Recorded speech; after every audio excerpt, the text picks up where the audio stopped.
Greetings, listeners in Listenerland. Welcome to St. Louis in Tune with Arnold Stricker and Mark Langston, where we size up current and historic events involving people, places, and things in areas such as the arts, crime, education, employment, faith, finance, food, government, health, history, housing, humor, justice, and sports. We originate from and connect the gateway city to what is happening regionally, nationally, and internationally.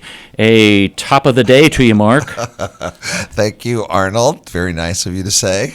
You know, it's nice to see at the current time when we are recording this, it has been raining, and one thing I noticed early this morning when I went out is that the air seemed much cleaner. It was just like clearer. Right. And rain does that, kind of washes all the pollen away. It's and about time, yeah. It just causes mold then. Yeah, which is a whole nother thing. Now, we just did the summer solstice. Is that what it's called? Yes, it's the beginning of spring. Now, did you take an egg at 4:25 or whenever it was and put it upright? No, I may have eaten an egg at that time. But have you ever done that before? I have, yes. When I was back in the day. A young lad? Okay. In a previous life as a school administrator. Right. We did that. Oh, yeah. All right. That part of the curriculum? No, it was part of what was going on in the teacher's lounge. I know. Well, I didn't do it either, but but it's fun to do. Okay. It is, especially if you can do it on the pointy edge. Oh, never. No, you can't do that. I never was able to do that. So our return to civility today. Civility costs nothing and buys everything. Isn't that a wonderful thing? That's it. That's true. We need to be more civil in our society, and it all starts with yourself. Oh, my. Now, yeah, that's hard to do for me sometimes. So what if someone's not civil to you?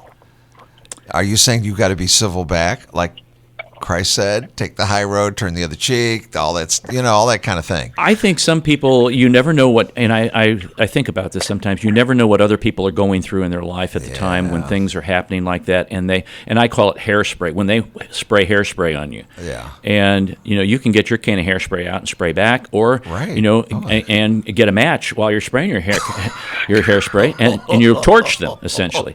So that's where we're really not civil when we want to raise the bar another level, where we try to understand that maybe that they're not only having a bad day, they might be having a bad life. I know. Based upon their circumstances and what's going on. Or, maybe there's a death in the family. Right. Maybe they found out they have some terminal illness. Maybe they just got up on the wrong side of the bed and there wasn't any cereal in the cereal box. Right. Yeah. It's still hard. And I guess it's a control issue, a self-control issue. When somebody does something bad to you, you just want to go, wait a minute, eye for an eye, tooth for a tooth. If you can't self-regulate yourself, there are no laws that can regulate you. Wow. You are so wise beyond your years. Well, I know.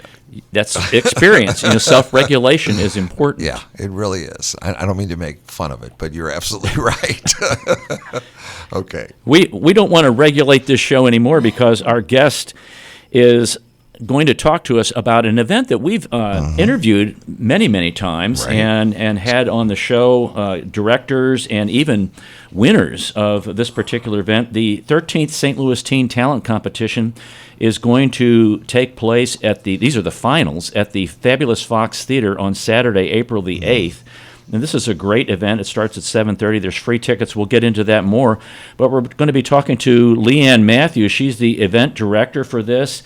And Louisan even has more of what I would call a pedigree.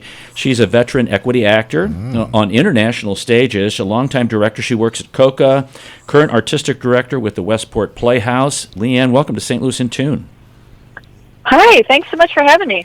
Wow, I was looking at your resume and your Vita and everything like that, and it's like, wow, when do you have time to do anything else? No kidding. It's so good to have her back, too. Yeah. And you've taught at Crossroads, right? Oh. I sure did, Webster. Yeah. And you do like public speaking, teaching of public speaking and things like that? I know, it's a lot, isn't it? and you're really into, being physically fit, and you do teach, you're kind of personal trainer type person, too. She's a Louisan of all trades. You have really done your research. Yeah. I can imagine that those finalists are going to have an outstanding experience. So here's my first question. How does your background and what you have done in the things that we've mentioned, how does that frame some of the things that you do with the finalists as you're talking to them and preparing them for this event? I think it's a very good use of my skill set because, as you mentioned, I come from a world not only of professional theater, but also of education and coaching. So I kind of bring both of those worlds together in order to not only facilitate a great performance and a great show, but also I'm really mindful of what their experience is and what are they going to learn and take with them when they leave this event. What kind of things do you want them to take away? I want them to feel empowered. I want them to understand that the arts can be a great expression of what they're feeling, what they're thinking. I want them to understand collaboration and how important it is to work together, that it's not, a solo sport, so to speak. And I really want them to have fun. I want them to walk away just loving the experience and hoping to foster that type of experience in future generations.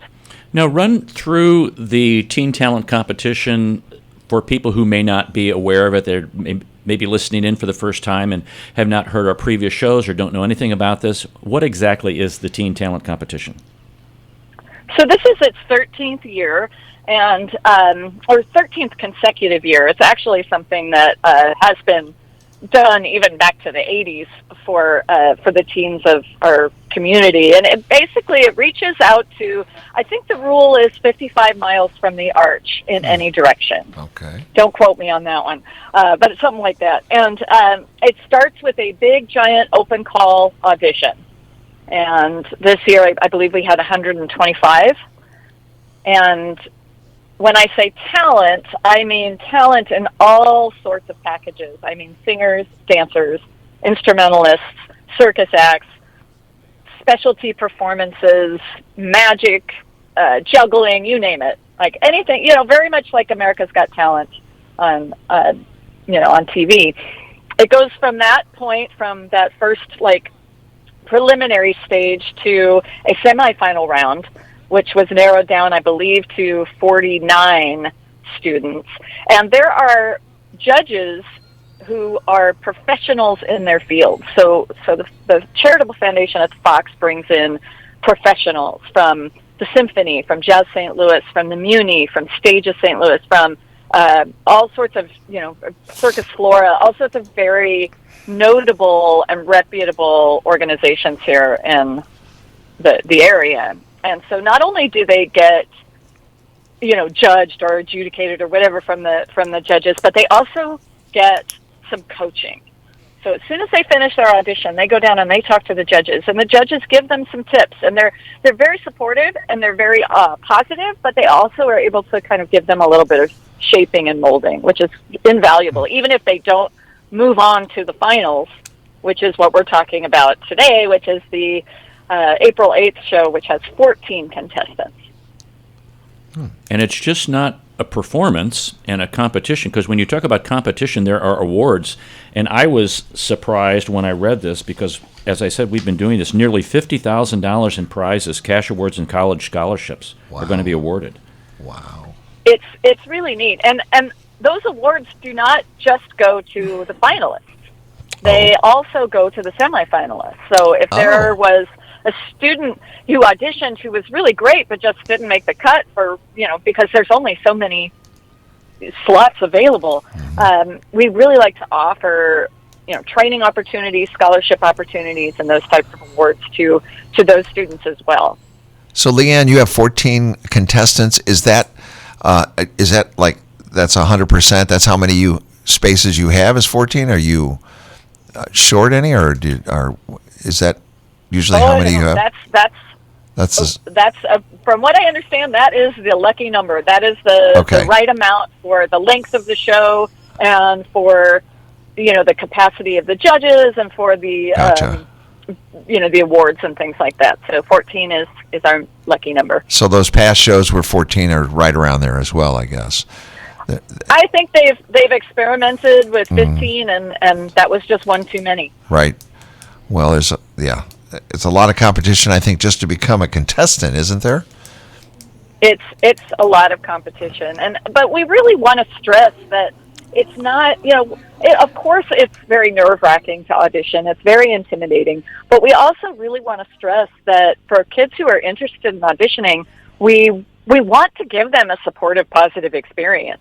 And we want them, even if they don't get selected, to feel like it was worth their time to participate. And so far, from what I can tell, we've had a lot of returning students who have come, they've auditioned, they've maybe been awarded like a scholarship to go study at COCA or Stages or something like that. And then they come back and they're better. And then they do get selected to the finals. Gotcha. Wow. I was reading here, Mark, that past finalists have gone on to work professionally with Netflix, Disney, performed on Broadway, on NBC's The Voice, American Idol, locally at the Muni and Sheldon Concert Hall with the Chamber Music Society of St. Louis and the Shakespeare Festival of St. Louis, to name a few. And these contestants are in high school, correct? 9 through 12? There's no college or university types involved, correct? That is correct, yes. So that's a real big deal, even for the schools themselves and the contestants' teachers, where I'm sure that they're helping them. I'm sure a lot of these students maybe take some kind of private lessons if they're in dance studio or an instrumentalist. Maybe there's a circus private instructor or somebody, the Bozo the Clown or somebody who helps. Bozo, okay. Yeah. Definitely. Yeah, I'm not sure it's Bozo the Clown, but Circus Flora has a wonderful education program. There you go. Circus. But, yeah, they do. And the great thing is there are also some kids who come to us with very little training, but a whole lot of talent. And I think that's really where those kind of in-kind training awards really come into great use, because we can offer someone who maybe hasn't sought training yet for whatever reason to get some training and then really polish those skills that they just were born with. Now, you mentioned something that I thought was very valuable, is that even in the semifinals, the contestants would come down and get critiqued or get some kind of suggestions from the judges. And this, I'm throwing a curve to you because you may not have this in front of you if you don't have it memorized. Who are the judges this year, and how many are there? Oh, and what's their address and their phone number? And how much will it take to pay them off? I'm kidding you. I don't have that information right in front of me, but I do know that they represent a lot of different professional companies and different disciplines of the arts as well. And I can tell you, I believe that throughout the preliminaries and the semifinals, I think there were about 35 different judges. And they bring in judges that are appropriate for, we do a whole section where it's all dance auditions. So when it's dance auditions, we bring in professional dancers, Gotcha. Dance instructors, members. I know that we've had some people with, pretty great pedigrees of dance experience. When it's the instrumentalist section, we're bringing in people from the St. Louis Symphony Orchestra, from Jazz St. Louis, things like that. So we try to match the judges so that they're on the inside. They know how to judge. Because to be honest with you, I'm a musical theater person, but if I sat down and listened to somebody playing the piano, I wouldn't necessarily know good from great. Right. That makes perfect sense, and that I'm glad that you do it that way. That's really an honorable way to do that. Good to know. Yeah, we're taking. We really try to be fair. That's of course, after 13 years of the competition, they've definitely figured out all of the twists and turns to make sure that it's as fair as possible. Now, when we get to the show at the Fox, we've got 7 judges. They're from all sorts of disciplines, and that's a little tougher because they are judging all of the performances. So we've got, I can tell you that Ken Page will be there, and he is a Broadway legend and, of course, a St. Louis Muni legend as well. Right. But but so in that final round, we are a little bit trying to, it's tough to compare a great pianist to a great dancer. Yeah. They bring completely different skill sets, but we have a rubric that we use, and we try to make it as fair as possible. And to be honest with you, the real prize for these kids is to be able to perform on the Fox stage. It's just a glorious, beautiful, amazing theater. It is. And a St. Louis institution. It is. It is. Oh, yeah. This is Arnold Stricker with Mark Langston, St. Louis in Tune. We're talking to Lee Anne Mathews, event director for the 13th St. Louis Teen Talent Competition. And with that last comment that you made, when you get on a stage like the Fox or Powell Hall or, where it used to be the Kiel Center, which is now the, I can't remember, the name changes so much, the Opera House there. Right. Or you get on like at the Muni or any other large venue like that, it can be extremely intimidating unless you've been prompted or helped along the way. Because I notice one of the things that the judges are going to be, the criteria, they judge on technical ability, interpretation, originality, and stage presence, personality, and confidence. How do you help them overcome that?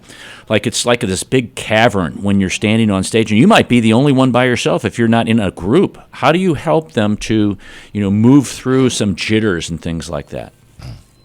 That's a great question. I think it's some of the kids have been to the Fox before, and some of them have never even seen a show at the Fox. So when they first get there, it is a hugely magical thing, even for the kids who have been there before, because stepping on that stage, and I can say that's true for me as well, because the first time I stepped on that stage and looked out into that glorious, audience, the seats were empty, but I felt the jitters inside of me. So I can only imagine how the kids must be feeling. I'm all about the process, though, and I believe that they are prepared and well rehearsed. And what we do is we rehearse in a rehearsal hall, and we tape out the outline of the Fox stage, and we remind them a bazillion times how large it is. And then we also, thankfully, get a few rehearsals at the Fox Theater on that stage, so they get the opportunity to sort of get accustomed to that environment. It'd be like a little leaguer getting into Busch Stadium for one of their games, Oh, yeah. You'd be looking around Totally. like, holy smokes, look at this, Oh, Yeah. Oh, yeah. totally. And, everybody has their own process as to how they handle their jitters. I mean, a little bit of nervousness is good, completely normal and good. Yeah. It's good to kind of channel that into the energy of the performance.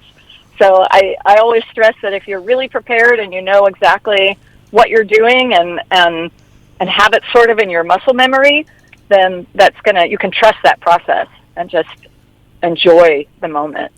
Now, let's say that you're talking to some individuals who may consider applying to be in this competition next year, or maybe you're talking to a group of young dancers or actors or singers or something like that, instrumentalists, wherever you may be. And what advice do you give them? I always like to ask this question from people in the industry. What advice do you give them to pursue their dream and to be quote-unquote successful? Because that means different things to different people. Some people think, I'm not successful unless I'm on that Broadway stage. Right. Some people may say, I'm successful if I'm happy with how I performed. What advice do you give budding dancers, instrumentalists, pianists, all those kinds of things, people who perform circus acts, who want to be in the industry, in the performance industry? Mm-hmm. Well, I think you kind of hit the nail on the head when you said that success means something different to each of us. I think that I think that if you can kind of define what success looks like to you, that's the first step. When I was a young person, of course I had dreams of going to Broadway and all of that, but what I had to do was spend my life doing theater. And that's what success looked like to me. And I'm thrilled that I can say that I've done that and am doing that. But the other thing is that it takes a lot of hard work and it takes a bit of sacrifice. And so I think students who are ready to follow that dream need to understand that it's not going to be easy. It's going to be a challenge. But if you stay true to yourself and prioritize what is important in your life, then you can go a long way. That's really great advice, Leanne. I appreciate that and the time that you've spent in your career preparing you to do what you're going to be doing with these teens at the 13th St. Louis Teen Talent Competition, folks, which is going to take place Saturday, October 8th at the fabulous Fox Theater. That's at 7:30. You must sign up for tickets. The event is free, and you can go to foxpacf.org and get more information on tickets. It's going to be a great event. Is Channel 9 going to be doing that again for rebroadcast this year? Yep, they sure will. And you just said October 8th, and I want to clarify. Oh, did I? April. Oh, I'm sorry, April. Yep. Wow. How did I do that? Did I say, wow? Yeah, well, we'll edit that out. I'm kidding. We're not going to edit that out. We want April everybody- 8th, folks. April 8th. Yeah. April 8th. Yes. April 8th. And yes, Channel 9 will be there, and they will air the broadcast. But, what I've discovered is that it's a longer show in a good way when you go see it live at the Fox. So I encourage, and it's live. There's nothing like sharing that energy with those talented teenagers. And it's free, and it's in a marvelous venue. Oh, yeah. So It's get out there to see that Yeah. Saturday, April the 8th at 7:30. Yeah. Get tickets at foxpacf.org. And they're free. And they're free. Yeah. Right? That's the best part of all. Leanne, thanks for coming on to St. Louis in Tune. We appreciate it. Thank you so much for having me. This is great. Thanks, Take Leanne. care. We'll see you. She's so sweet. To have the background, man, reading her background, it was just incredible.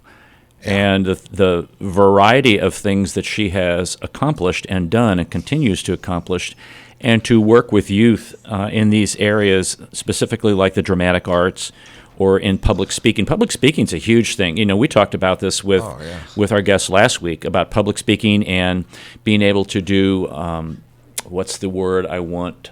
Debate. Oh, yeah. And being able to learn about each side of an issue and all those. I think those should be mandatory classes for high schoolers. Right. Debate is, I never took debate. My kids took one semester of debate, and it was actually really, I think, helpful to them. Mm-hmm. I agree. To get out into the real world, because you get when you get into that situation where it's a debate, and you don't want to be mean to somebody, and sometimes that's where you fall back to trying to dig your heels in or what have you. A debate is kind of it's kind of a structure. Let's talk about this. That's when it's a civil kind of thing. Yes. We talked about civility at the front end of the show. Right. It is a civil way to have discourse on, and I think it's good to talk about these things. Sometimes, in the media today, it's like, we don't want to hear you. Well, then there can't be a conversation. Conversations are two-way things. Right. And I think it helps you get structure to do that, because I don't know if some people have it naturally, but I don't think many of us have it, naturally on how to, debate correctly, effectively, I guess is the word I'm looking for. In what you just said, Mark, most people, this is going to be a generalization on my part, I find most people are not good listeners. But they want to hear themselves talk. Yeah. They want to hear their point of view be put out there. And when you listen to someone else, you really understand. And then you have to go through this process like, well, I heard what you said. There's these classes on effective listening. And then you repeat back what the person said. It's like, dude, just listen to me. Yeah. Yeah. Just, don't understand analyze my perspective. Right. Don't analyze what I'm saying. Right. Yeah, right. Don't cut it out. Right. Just listen. You're right. Just listen to what I'm trying to say. It's coming from my heart. Come on. You got to know. Wow. A couple other things about this event. 14 acts, 22 students. There is approximately $300,000 in scholarships and tuition that has been paid over the last 11 years. Wow. Where does that money come from? Yeah, it's donated. I wanted to ask that. Okay. There, let's see, the 50-mile radius. She talked 50 mile, and 5 miles. That's a big deal. Minimum of 2 minutes, must not exceed 3 minutes and 30 seconds. Wow. Acts cannot change their talent category or style of their act after the preliminary round.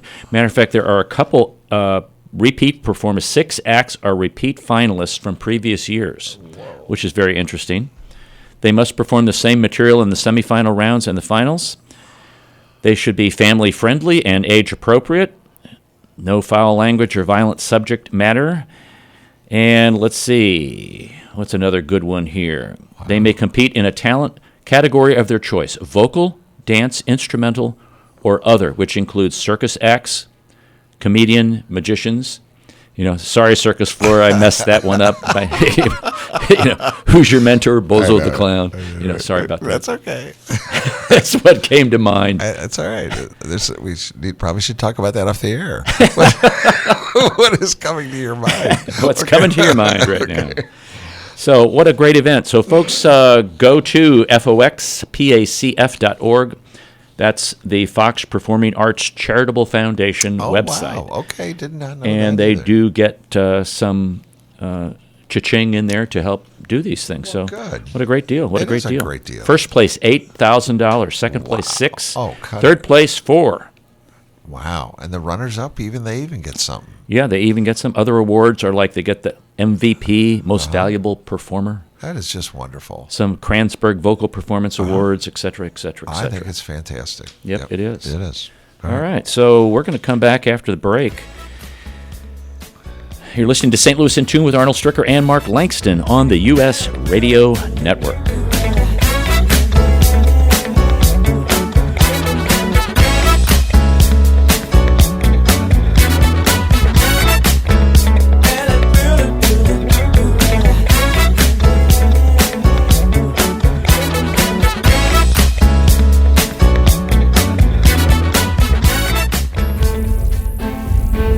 This is Arnold Stricker of St. Louis in Tune on behalf of the Dred Scott Heritage Foundation. In 1857, the Dred Scott decision was a major legal event and catalyst that contributed to the Civil War. The decision declared that Dred Scott could not be free because he was not a citizen. The 14th Amendment, also called the Dred Scott Amendment, granted citizenship to all born or naturalized here in our country and was intended to overturn the U.S. Supreme Court decision on July 9, 1868. The Dred Scott Heritage Foundation is requesting a commemorative stamp to be issued from the U.S. Postal Service to recognize and remember the heritage of this amendment by issuing a stamp with the likeness of the man Dred Scott. But we need your support and the support of thousands of people who would like to see this happen. To achieve this goal, we ask you to download, sign, and share the one-page petition with others. To find the petition, please go to dredscottlives.org and click on the Dred Scott Petition Drive on the right side of the page. On behalf of the Dred Scott Heritage Foundation, this has been Arnold Stricker of St. Louis in Tune. At St. Louis in Tune, we strive to bring you informative, useful, and reflective stories, as well as interviews about current and historic issues and events that involve people, places, and things.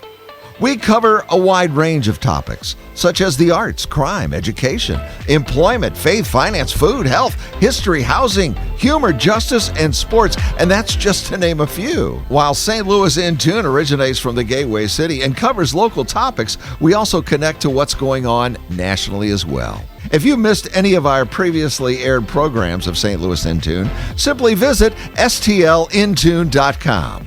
That's stlintune.com. There you'll find the show notes and everything that was mentioned in that episode and all the other great episodes as well. And if you've got an area that you'd like us to examine deeper, well, just let us know by dropping us a note at stlintune@gmail.com. That's stlintune@gmail.com. St. Louis in Tune. It's heard Monday through Friday on the USRadioNetwork.com. and many great radio stations around the U.S. and, of course, right here in St. Louis. Our website again is stlintune.com. Visit us today. That's stlintune.com.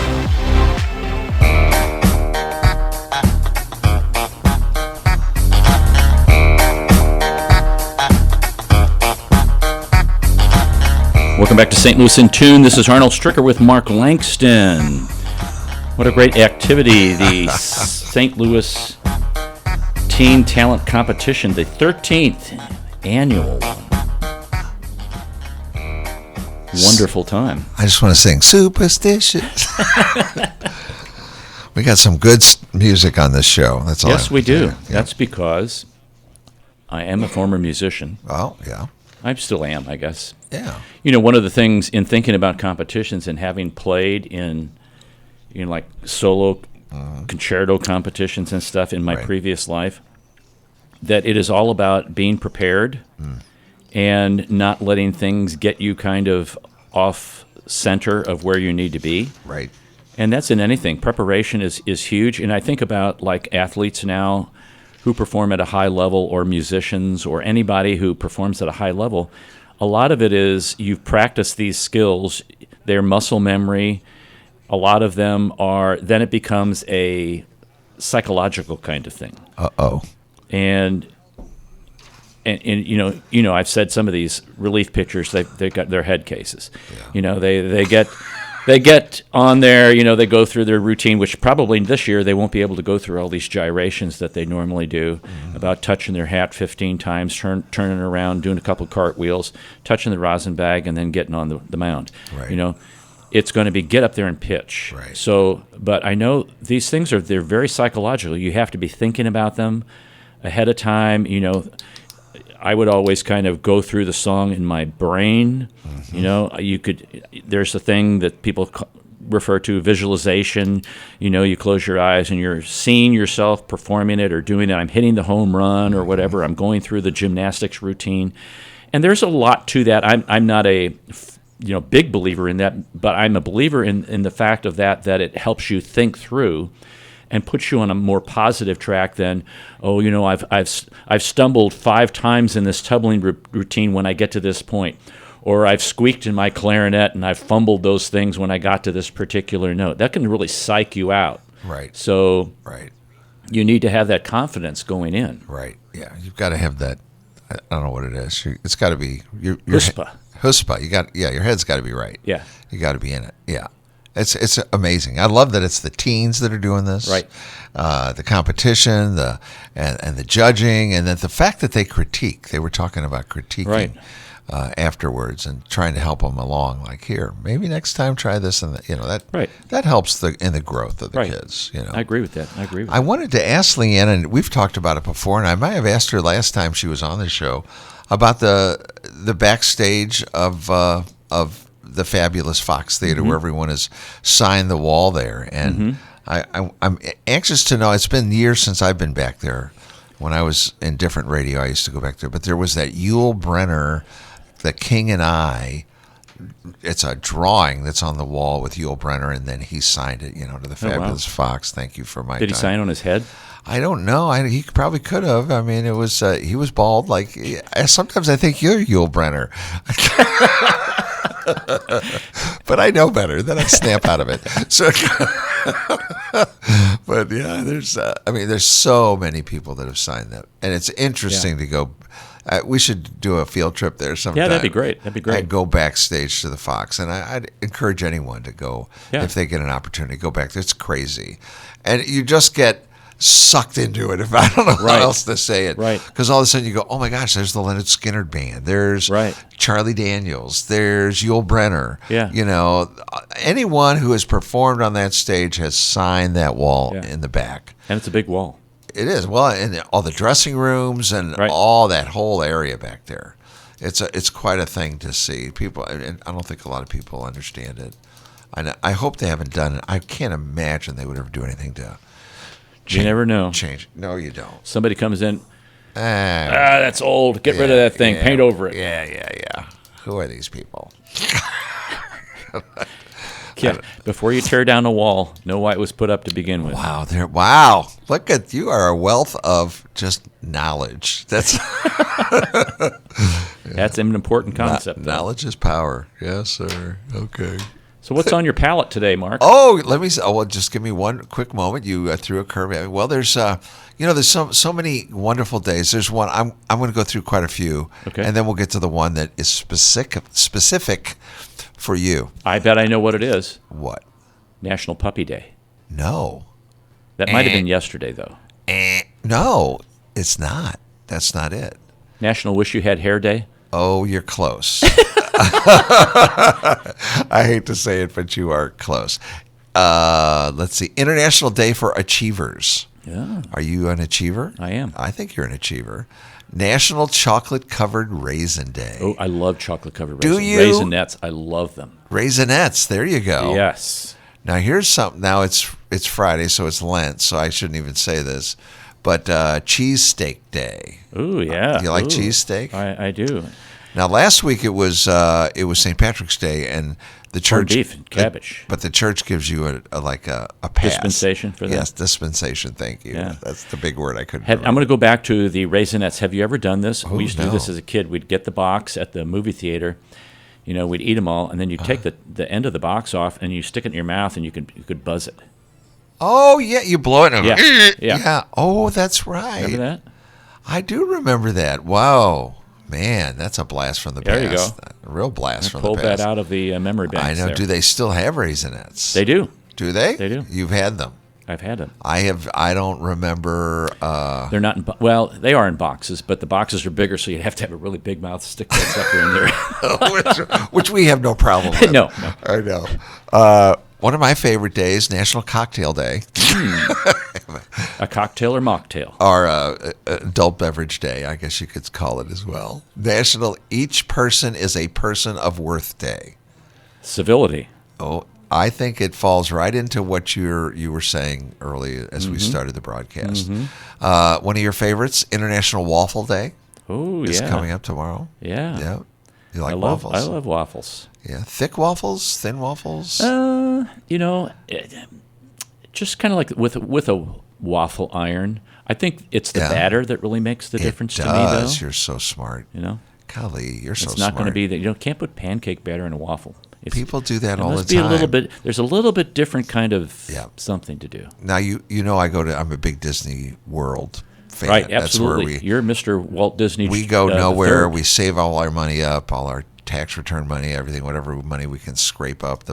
We return bottles and take the pennies, and we go. We've been quite a few times, but they have Mickey waffles shaped like Mickey Mouse, and they're just different and they're delicious. And so we asked once, what do you do to make these things so good? And they said, well, one of the secrets is they use buttermilk Oh yeah. when they make it. Yep. Never knew. That's like buttermilk pancakes have a different flavor. Why people I think like them a little bit better. I'll be darned. But when you make things from scratch, they're so much better than they are like, okay, here's the box mix, You miss out. They have to do that just for mass production. But when you do it from scratch, there is a distinct flavor difference. Right. Yes. But it takes a little bit of time. So, International Waffle Day, do you like anything like any fruit or anything on your waffle, or No, I'm a syrup kind of guy. a syrup? Yeah. Okay. Now, if there was like blueberry syrup on them with blueberries in it, Like the International International House of Pancakes, right, IHOP. They have all those different, Yes. like pecan, strawberry. Yep. I could do that, but it's not like my first go-to. I'm kind of a purist, I guess. Are there any IHOPs left? Yes, there's one over in Clayton, on Clayton Road and Brentwood boy. Boulevard. Wow. Kind of on the northeast corner, a little removed. Wow. I should go My there. mom used to send me there to get Swedish pancakes, Look at that. and Swedish pancakes are really thin. So who knew? Yeah. Okay. So it's a bed in for peace this weekend. A what? Bed in for peace. That means to stay in bed? The bed in protest is a peaceful yet powerful way to protest for a cause. Just pick a cause, any cause Pick at a all. cause and stay in bed? Pick a cause and stay in bed. Well, I want to sleep more. I do too. So that's my cause, and I just stay in bed. Let's see. I know. National Lobster Newburg Day. I love lobster Newburg. What is lobster Newburg? It's lobster tail with some kind of sauce that they make up. Who knows? Let's see. Have you ever done cooked a lobster?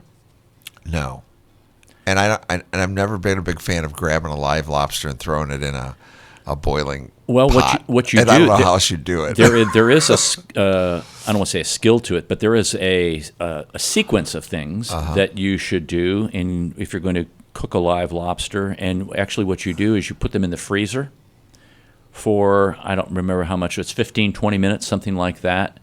And what it does, because if you just put them in and they start struggling, that's when the meat gets there's something that's released that makes the meat a little more tough. Really? And so you put them in the freezer, and then they're kind of like, Okay. yeah, I'm just hanging out, and then they go into the hot water, Oh, my. and they don't release this kind of thing, which toughens up the meat. That's interesting you say all that, because when I used to go to Red Lobster and they'd say, pick your lobster out, they'd go in there and they'd grab one and put it in. So maybe they weren't putting the one in that you picked. Right. Maybe they were bringing them out of the, wow. And then when you weren't looking, they put that one back in. This is a gruesome part of our show. But it really makes a difference. Oh, I guess, yeah. It really makes a And difference. I'm a big lobster tail fan. Yeah. You know, and I guess we don't have as many lobsters as we used to. No, and the blue lobsters, you don't want to eat those. Really? But they're rare, so just Okay. let those Let them go. lobsters Let them survive. live. Right. Right. It's a National Walk in the Sand Day.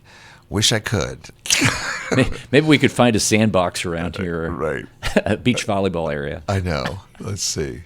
World Retrospective Day. I don't know what that means. That's Think about what you should have done yesterday. Oh, there's a lot of things I should have done. Shoulda, coulda, woulda. National Spinach Day. I love spinach. I didn't as a kid. I did not either. You know Really? why? Why? I bet when your mom served spinach, it was frozen spinach or from a can. Could have been, right. I hated it. I think you're right. This is the most disgusting thing. Then I had fresh spinach when I was in my 20s out in a rural area, and I was like, wow, this is really good. I just couldn't get enough of it. Stuff in my face. Wow. Okay. Well, I like spinach now today. I cut it up, though. I really chop it up. Do you put anything like mushrooms with it or onions or garlic? Cheese. Cheese yeah. great for anything. Yeah, we put all sorts of, yeah. I'll have one, a spinach salad. Yeah. And love it. And just kind of doctor it up pretty good. The British summertime begins today. Ooh. They're a week behind. I don't know what's their wrong with problem? those guys. Good Oh, Hair that's Day. spring. That's your Blimey. day. That's the one I'm thinking about is for you. Is that it? Good What's Hair that? Day? Okay, hold on. I think that's it. Yeah, let me hold on. What was my day? It is.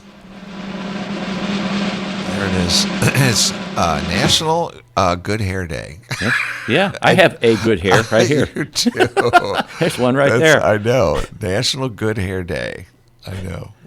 I know. That's because you have no hair. It says And it's a choice, too. a choice to have hair. Well, it's your choice not to have hair, isn't it? Not according to my genetics. National Good Hair Day. Like if I shave my head, then that's my choice. Epilepsy. But I can't awareness. help about what's going on in the back and the top right now. Oh, That's not my deal. that's not my I can deal. blame my mom. Oh my gosh! And then I think we're just about out of stuff here. There was one though that let me look. Let me just take a moment. We need a Jeopardy thing. And you will receive some parting gifts No, from that's us. not Thank what you we so want. very much. Hands on those buzzers, Nope. please. I'll get the Sorry. right one here. Stop it, everybody! Stop it! I can't find it anymore. Oh, sorry. I know it. I know it. So sorry. It's somebody's. Whose birthday is it today? Bozo the Clown? No, there's a football player I used to like all the time. I'm sorry, Dick Butkus? his name is escaping me. So it's no, Fran Tarkenton? no, Bart Starr? no. All good people, but no, none of them. Let's I see, shouldn't Sonny have even, Jurgensen. Shouldn't That's have even brought it. Really up. going back now. I know. I am going way back. Johnny They're- Unitas. and they're not showing now. So Gail Sayers. no, he just retired too, not too long ago. But I don't know who it is. I'm sorry. I beg your pardon. I'm so sorry that I even brought Is he it on up. one of those TV shows before football games? Yeah, he's starting to do that. oh, stuff. Howie Long. No, not. And I can't, Terry Bradshaw. I can't remember. It might be Terry's birthday. I can't remember. I'm sorry. Those guys are getting old. I am getting old. I'm getting old, but Oh, those guys you are. know, I still enjoy things. So, okay, I'll figure it out sometime. All right, you guys can stop that. Okay. All right, so that's all I have. Yeah, that's all I have. That's all I got. Did you ever have or see any kind of animals that had been through the taxidermy process? Yes, I've seen a couple, and I'm not a big fan of it. Why do you stuff So- an animal like that? Well, and it's almost like, an embalmer. I don't want to get gross here or anything like that, but Do you like the heads on the wall? There is. We went to eat at the Golden Hoosier the other day. Oh, The Golden Hoosier is on Kings Highway, South Kings Highway, okay. down by wow. Chippewa. Okay, wow. And really, really wonderful food. Shameless plug for the Golden Hoosier. Okay. But the owner he purchased a large taxidermy collection. And like we were sitting at the bar because we like to sit there because you get served a lot quicker. Many times you don't have to wait for a table Right. and you get to interact, with people. Uh-huh. And right above me was like a tortoise head. A tortoise head. Tortoise head. Now, I'm not talking about like what little bitty box turtle. Right. I'm talking about like one of these ocean tortoises. Right. Now, this guy, he just purchased the collection. Okay. It's not like he went out. But what's interesting about this is, you know what taxidermy, what it means? I didn't know this either. I'm always fascinated with word origins, It has things nothing like to do that. with taxi cabs. Sorry. It has nothing to do with taxi cab, although we could probably figure something out here. That the word comes from the Greek taxis, or arrangement, and derma, Okay. skin. Skin. Okay. Okay. So it's the arrangement of skin, and it was really done first time back in Paris around the 1803. But this goes all the way back to like the Egyptians, because when the pharaoh died, they'd stuff some animal, say, okay, here's your pet cat or your pet dog, and it'll be there with you when you wake up. They even preserved a hippopotamus, believe it or not. Holy smokes! How do you move something like that around? Yeah, one of the most famous taxidermists was here in St. Louis. Really? And the studio is still going today because it was purchased. But the original studio was Schwarz Studio Taxidermists. It was located on Lafayette, near Lafayette Square. Okay. And wow. The gentleman who started that, he was kind of called over here from Germany by Adolphus Busch. And because Bush couldn't find a good taxidermist, he was doing all his hunting and everything like that. So he knew Frank Schwarz over in Germany, and he said, "Well, this guy, St. Louis would be a good place to set up a shop." Well, this Frank Schwarz, this guy, and by the way, he's a member of the Taxidermy Hall of Fame. Oh, cut it out. I'm serious as a heart attack. Okay. I'm serious as a heart attack. Wow. He has an interesting kind of reputation. He got trained over in Germany. He was trained in, believe it or not, he did some studying of the body. Okay. Okay, so he was a naturalist. So he was kind of interested always kind of in animals and things like that. Yeah. But it's just not like, I think I'll just cut this animal up and, stuff him with something and do X, Y, and Z with him. But he studied sculpture. Okay. So he was an artist. And these guys, it is art. Yes, it is. Yes, to do that stuff. He studied anatomy at the Heidelberg University. Wow. And he was a taxidermy apprentice at the Berlin Museum. Whoa. So he had a nice pedigree of where he was coming from, and Bush called him over, and so he started this business and got going in Lafayette, and he did trophies for William Jennings Bryant, these big game trophy mounts for Kaiser Wilhelm II. Wow. So his reputation was really big, and one of the things that he did, which is this is a great trivia question, he was, let me find this here, he was a wildlife enthusiast. He became one of the 5 founders of the St. Louis Zoo. Whoa. And was an early advocate for what was then called barless zoos. Okay? So is that so he had material that he could stuff? Well, no, it's maybe there was a moat in between, because remember the St. Louis Zoo just shipped off this bear that escaped twice down to Right. It was down to Texas, I think. Right. Because they have a moat around their area. And so maybe there were moats back then at the zoo or something. I'm not quite sure. But he As I mentioned, he's in the Taxidermy Hall of Fame, but he kind of created the idea of sculptural taxidermy, which stretched the animal's skin over a papier-mâché form instead of merely stuffing it. Because they were talking about the dodo bird, which was extinct, and they were like, man, this is a weird-looking bird, but it was a stuffed bird. Right. And so that's not really what the dodo bird looked like. With this sculpting kind of taxidermy, which now it's not paper mache, it's like plastic now that they're using. Okay. Polyurethane that they'll pull the skin over, and there's a real kind of ordered process to this, as you can imagine, of how they're doing this. But these guys are artists, as are honestly, funeral morticians. Okay, yeah. They do the kind of the same thing. Right. How many times have you heard, "Wow, they look great"? Yeah, It's like, well, they're dead. Yeah, right. You know Yeah. you know what I'm talking about. Yeah, I do. So, but hunters and fishermen come from up to 300 miles to this particular place. They're located in Afton, Missouri, right now. Huh. And they kind of glue the skin on this polyurethane mold, and it takes like 3 or 4 days to dry. So there's a real kind of thing going on there. In recent years, this group, which is still called Schwarz Taxidermy, because the current owners bought it from I think it was like 4 generations of people Schwarz. that used it. Yeah.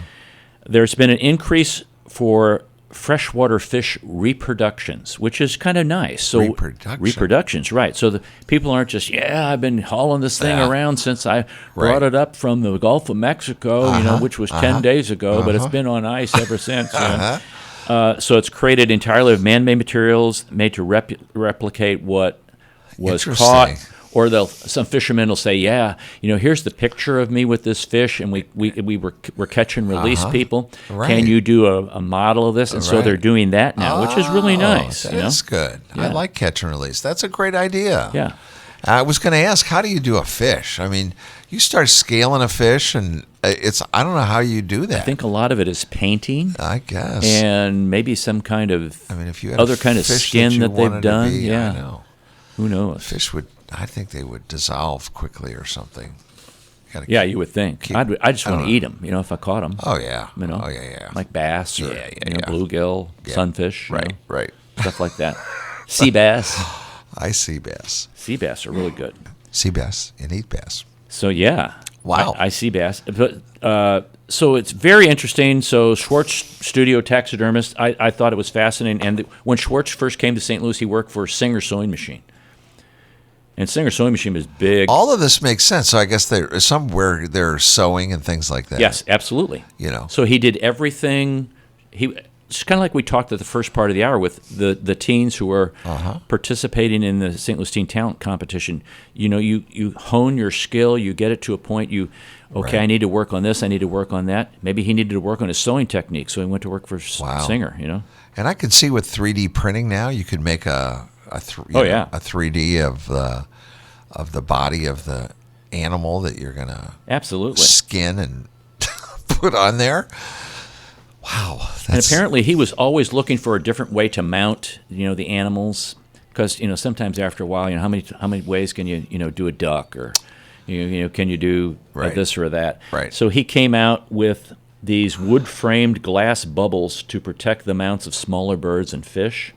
And then he hand-painted backgrounds. Oh, boy. So, like, maybe the fish is jumping out of the water, and you got this really nice Crater Lake scene in the background or something like that. Wow. And apparently Bush really liked that a lot, too. I'll be darned. Okay. So. Well, yeah, that explains so much. I'm sorry. And it's not National Taxidermy Day either. Oh, wow. I'm sure there is a National Taxidermy Day. The Bush family, that's something. Yeah. I have a Bush trivia question. Just by asking the question, I probably give away the answer. I don't know. So, Sportsman's Field. You remember Sportsman's Park, Field? yes. Right, Sportsman's Park. Grand and Dodier. Is that where it was? Yes. Okay. So, they, I guess when they first started baseball like that, they wouldn't name them after beers or things like that. Right. But at some point, they decided they can start naming them after beer. And I think that particular stadium was eventually named Busch Stadium. Right. So it was Sportsman's Park for a while and then became Busch Stadium. Busch Stadium, right. So did the beer come first or the stadium? I think the beer. Really? No, you're wrong.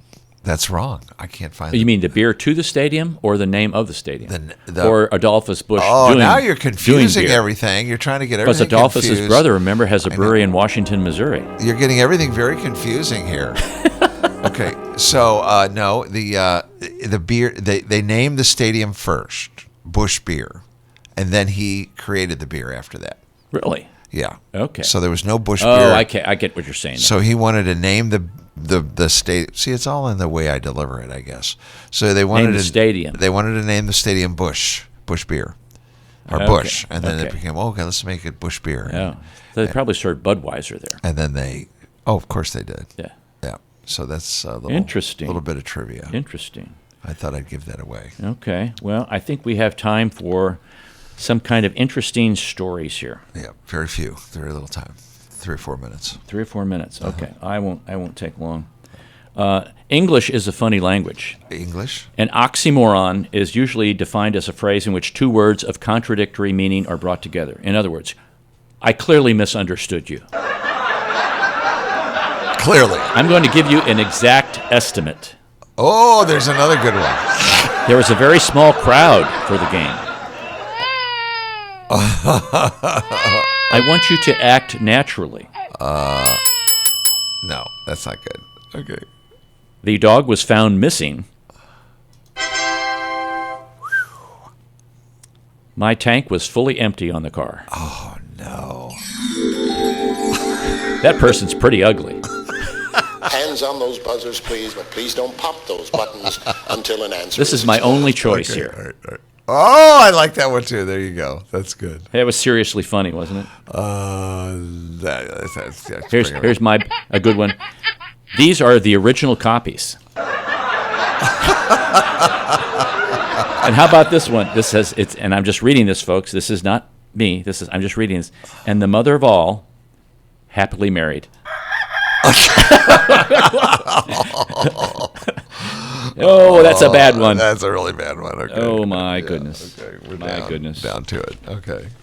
So don't forget the St. Louis Teen Talent Competition, April the 9th. April the 9th at 7:30 p.m. You can get tickets at foxpacf.org.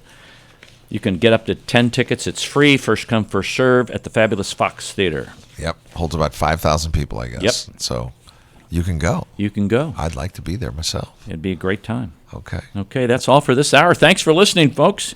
Don't forget, when the Martians invade, we're going to check them to see if they do taxidermy on Mars. There's only one race, the human race, and every one of us have different characteristics and is uniquely valuable. St. Louis in Tune is a production of Motif Media Group and the U.S. Radio Network.